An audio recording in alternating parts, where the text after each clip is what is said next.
सभी को नमस्कार। एक बार अपने ग्रुप में वीडियो को शेयर जरूर करना। इंडिया जीके की जादुई क्लास में आज नदियों के उद्गम स्थल अपने पढ़ने जा रहे हैं। तो टॉपिक का नाम है अपवा तंत्र और नदी और उनके उद्गम स्थल, जो पेपर में सीधे के सीधे क्वेश्चन पूछे जाते हैं। ब्रह्मपुत्र नदी का उद्गम किस स्थान से होता है? गंगोत्री, यमुनोत्री, चोमांगयुंगडुंग या टोरी? देखो, गंगा का उद्गम गंगोत्री से होता है कि गंगा गंगोत्री, बस इतना याद रखना है। गंगा का उद्गम गंगोत्री, गंगा नदी का उद्गम गंगोत्री, गंगा का गंगोत्री, यमुना का यमुनोत्री, यमुना नदी का,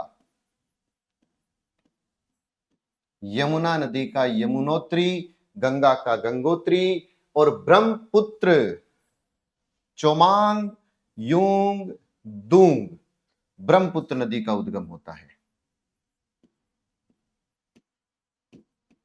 ब्रह्मपुत्र नदी चोमांग युंग दुंग मानसरोवर के निकट, मानसरोवर के निकट चोमांग युंग दुंग से होता है। और टोरी छोटा नागपुर पठार से दामोदर नदी का उद्गम होता है। कि दामोदर नदी का उद्गम कहां से होता है? टोरी, दामोदर नदी को टोरी, टोरी दामोदर को टोरी, दामोदर को तो टोरी, और चीन से जो आएगी वो चोमांग युंग दुंग ब्रह्मपुत्र, यमुना यमुनोत्री, गंगा गंगोत्री।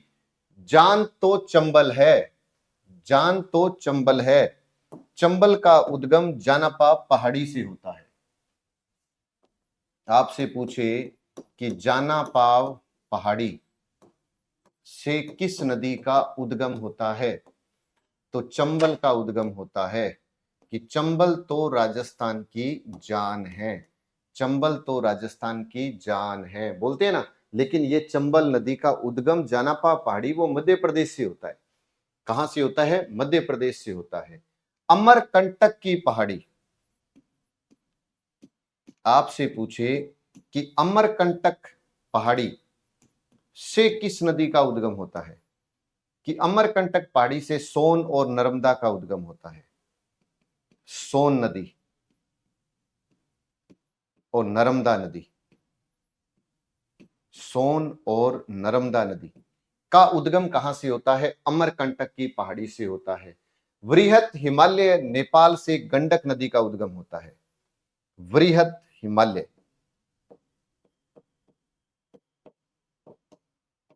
कहां है? नेपाल। कौन सी नदी है? गंडक नदी है।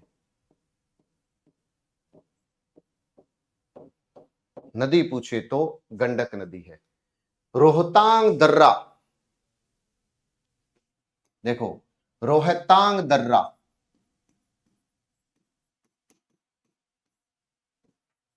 रोहतांग दर्रे से रावी और व्यास का उद्गम होता है। रावी और व्यास नदी का जो उद्गम होता है वो रोहतांग दर्रे से होता है, रोहतांग से होता है। अगर पूछ ले ब्रह्मगिरी, ब्रह्मगिरी कुर्ग जिला कै कर्नाटक कै कुर्ग जिला में ब्रह्मगिरी से कै कुर्ग जिले में कै कुर्ग से कावेरी का उद्गम होता है। कावेरी नदी का उद्गम होता है। कुर्ग कावेरी, कुर्ग कावेरी, कुर्ग कावेरी याद रखना है। कुर्ग कावेरी याद रख लो बस।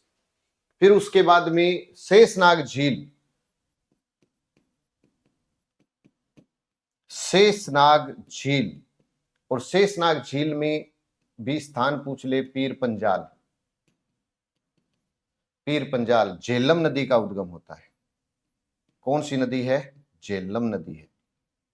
झेलम नदी, झेलम नदी का उद्गम होता है। शेषनाग झील, पीर पंजाल, झेलम नदी, ब्रह्मगिरी कुरुग जिला कावेरी नदी, और रोहतांग दर्रा पूछ ले तो रावी व्यास नदी, जानापा पहाड़ी चंबल नदी, अमरकंटक सोन नर्मदा नदी, वृहत हिमालय नेपाल गंडक नदी।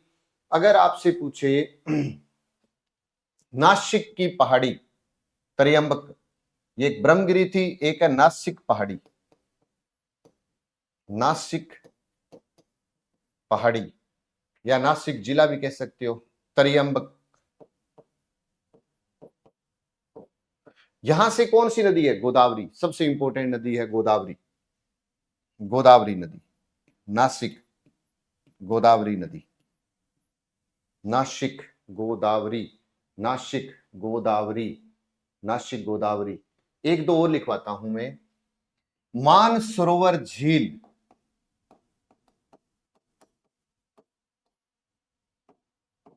अब देखो मानसरोवर झील में अगर आपसे पूछ ले कि तिब्बत दिया हो साथ में, मानसरोवर झील तिब्बत दे रखा हो, तो आप कह दो सिंधु नदी का उद्गम होता है। अगर मानसरोवर झील के साथ राक्षस ताल दे दिया, राक्षस ताल दे दिया, मानसरोवर राक्षस ताल दे दिया, तो सतलज याद रख लेना। अब देखो दोनों याद हो सकती है। मानसरोवर झील में तिब्बत से सिंधु और राक्षस ताल से सतलज, तिब्बत से सिंधु, राक्षस ताल से सतलज। चंबल तो जान है, जाना पाव,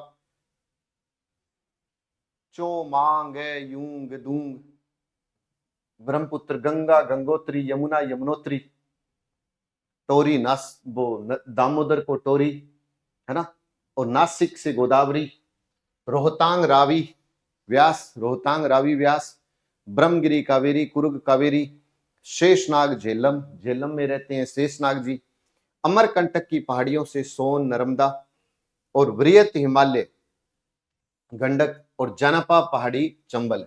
अब आज का क्वेश्चन आपके लिए है कि भारत की लंबी नदी कौन सी है?